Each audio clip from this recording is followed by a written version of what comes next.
Thursday, March 9th, 2017. Monaco 64, home of alternative economics and contrarian views. So I'd like to talk about the bond market today.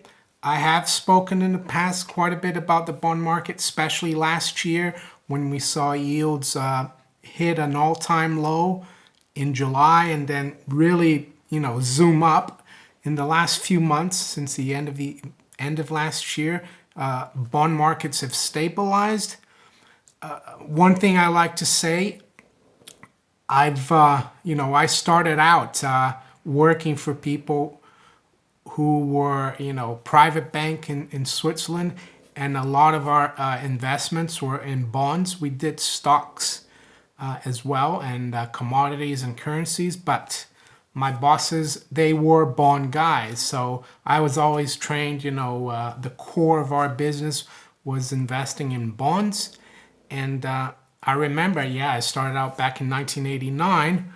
And at one point, we deposited money for clients, a euro-dollar deposits, which is basically a dollar deposit in Europe, dollars parked in Europe. That's where they get the LIBOR, London Interbank Offered Rate from euro-dollar deposits. And I remember one of our clients, we put the money for 3 months, 3-month euro-dollar, 7.5%. So we used to get that for 3-month money. Nowadays, you get 0. What else do I remember? Italian 10-year, Italian 3-month money, which was called the euro lira. Used to trade futures on that later on when I was in London. The price was less than 90, which meant the rate was more than 10%. Nowadays, you look at Italian rates, the 10-year yield is 2.3. It's crazy. What else? Historically, if you go back 250 years, the average interest rate for sovereign countries and for, let's say, sound banks or, sound investments in bonds is roughly 5 to 7%. I guess 5 would be more for the sovereigns and 7 more for corporate, not to do with a sovereign country. And yes, for example, there's a lot of talk right now that bonds could collapse and that we're in for a bear market in bonds. And that could be true because we've gone up so much. I've made videos before, and I'll put them up in the information, in the cards up on the video. The mechanics of bonds are quite interesting because the longer term the bond is and the lower the rates drop on that bond, the higher and quicker the price starts going up. So we've had, the last few years, massive amount of money printing by the central banks. A lot of times, they've threatened to print money and buy all the bonds possible, like Mario Draghi of the ECB a few years ago said he'd do all it takes to save, all the sovereign debt from Europe. And people, speculators and even investors, they just ran, that comment. And, and later on when the ECB and other central banks were actually buying these bonds, these people were probably selling some of it, taking a profit. So yes, that's the thing. It's called convexity. A 10-year bond, with 3% rate, when that rate drops to 1.5%, the price zooms up a lot faster than when, let's say, a bond that's 7% and the rate drops to 5. So the lower the rate gets, the longer the maturity, the faster the price goes. And, if you have a 2-year note or bond and the interest rate is 2%, if it drops to 1, the price will move up, but not as much as the 10-year. And the Federal Reserve and the ECB, they've probably started doing the QE more in the shorter term, but the Fed, did Operation Twist, getting out of shorter term bonds and putting money into longer term bonds. So yes, I would say the bond bubble is real. And central banks never like to admit bubbles, only after it bursts.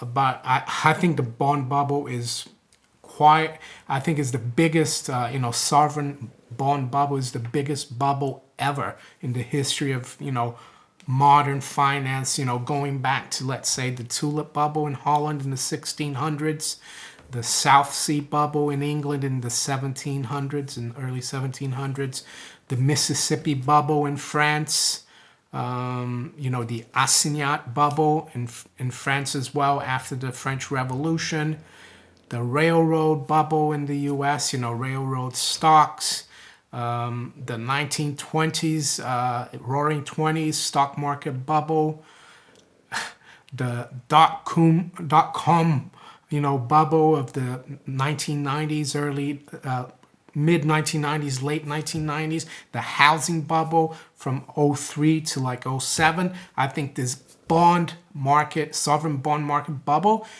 is the mother of all bubbles. I don't know what happened during the Roman times. I'm sure they had their bubbles, even the Romans, maybe the Greeks, but I haven't gone back that far. Maybe Martin Armstrong has. So yeah, yes, it is a big bubble, but right now I can tell you that the bond market is still very stable. We really need to see some big spikes in the bonds. There's a few stories today on Zero Hedge. One says it's 1994 again, why Albert Edwards expects an imminent bond market bloodbath. And this guy, Albert Edwards, I think he's based in London. I think he was a analyst for SocGen, economist. And I remember 1994, Alan Greenspan hiked interest rates, and it caused a lot of havoc.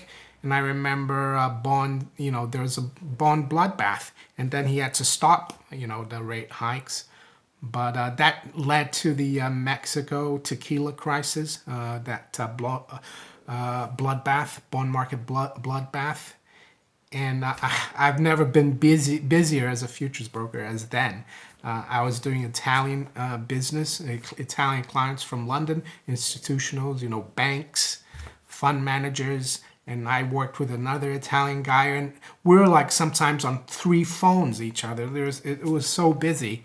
And I remember also a German money supply back then called M3, German M3, came out at like 30% one day, and the German bonds dropped like 2 points, which was huge. And back then, the Bundesbank was independent, and that was like horrible for them to see a 30% M3 growth year on year. So yeah, it was quite an eventful year, but I can tell you right now that things are still calm. I know U.S. Treasuries, like the 10-year, has come up since the beginning of the year. We got down to around 230, 232 roughly. And now we're 258. And we're only about 5 basis points away from 263, which was the high yield last year. The low yield, which was the all-time low, was around 135 in the 10-year. So the higher the yield goes, that means the prices are dropping in bonds. So we'll have to wait and see if the Fed decision on Wednesday and the comments that Yellen makes in the press conference could trigger some kind of bond market event. It could be completely something else that triggers it. It might, I don't know, it might not be Yellen. We've got the debt ceiling suspension also expiring on the same day, next Wednesday on the 15th. And there's another story here about the bonds. Let's see here. It says Euro Bund yield spike as Draghi no longer sees urgency in taking further action. So it looks like Mario Draghi, the ECB president, is thinking about taking the foot off, the pedal, the accelerator, like the money pedal. And Bund yields. The Bund is the 10-year German government bond. So yeah, they spiked higher. But still, I was looking at the German, yields. The 2-year yield, which is the German Schatz, is still minus 0.88. So that's crazy. I mean, I remember the Schatz yielding 4, 5, 6%. The 2-year Schatz, the Bobble, which is the 5-year bond, 5-year German government bond. So you got Schatz 2-year, Bobble 5-year, and Bund 10-year. And the Boxel is the 30-year. So you can't really call the 2-year a Bund because that's a Schatz, if you want to be technical. So the 5-year Bobble is minus 0.39%, up 4 basis points. Yeah, that's up 4 basis points. But I remember that yield being up at 5-6% as well. The 10-year Bund yield only below 1%. It's up 6 basis points today. And I remember it being 6-7 percent. So the thing is that if the bond bubble does burst and the bond market turns around, these yields could spike very quickly, because I think there's a lot of speculative money, a lot of leverage money into these bond markets. And if there is a trigger, you could see everyone trying to rush out at the same time. So I'm not saying it's happening right now. I'm saying it's possible. And from my experience of over 20 years working in the bond markets, as a broker advising institutional clients,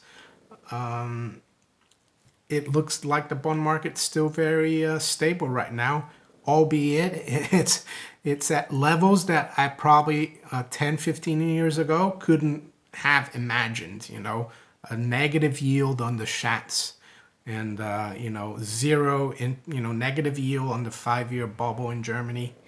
So yeah, that's it. Just a little bit of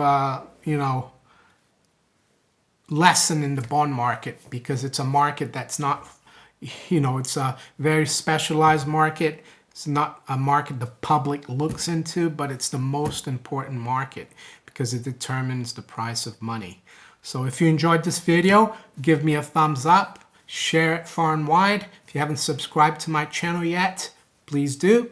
If you'd like to donate, there's some links below in the description. Take care. Bye.